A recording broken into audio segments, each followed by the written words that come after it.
शराब ठेकेदार ने तीसरी शादी की चाहत में 6 महीने की गर्भवती पत्नी को गला घोट कर हत्या कर दी। महिला का शव रविवार को रात पर बेड पर पड़ा मिला। घटना के दौरान सभी घर के लोग पड़ोस की पार्टी में गए थे।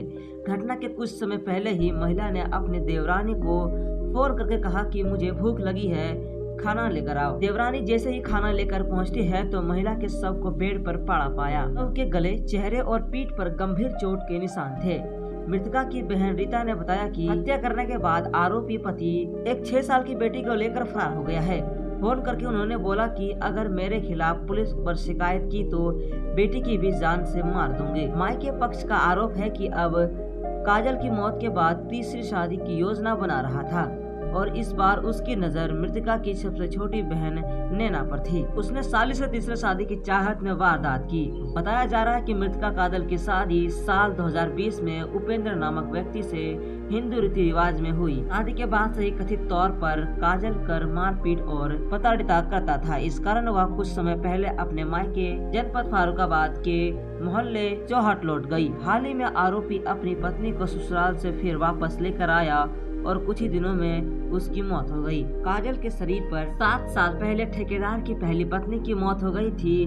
ठेकेदार पर पहली पत्नी का हत्या का आरोप भी लगा था।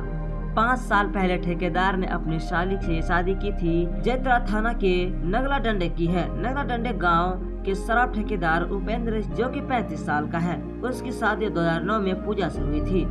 15 अप्रैल 2020 को पूजा की संदिग्ध परिस्थितियों में मौत हो गई। पूजा से उपेंद्र के 3 बच्चे, आशिकी जो कि 12 साल की है, जो कि 9 साल की है और एक जो कि 7 साल की है। पूजा की मौत के बाद से उपेंद्र ने जुलाई 2020 में अपनी उम्र से 12 साल छोटी काजल से शादी की।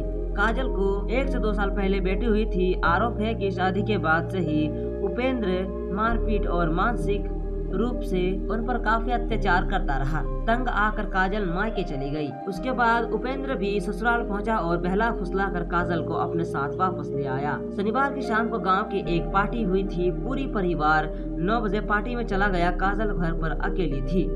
11 बजे काजल ने बहन रानी को फोन करके खाना मांगा, जिसके बाद से रात करीब 12 बजे खाना लेकर पहुंची तो काजल का शव बेड पर पड़ा मिला। थाना प्रभारी ने बताया कि मौके पर पहुंचकर घटना स्थल पर निरीक्षण किया गया। फील्ड यूनिट और डॉग स्क्वाड से जांच की। पोस्टमार्टम रिपोर्ट का इंतजार है, जिसमें मौत का असल कारण सामने आएगा। नमस्कार, मैं नीतीश शर्मा और आप देख रहे हैं NSS न्यूज।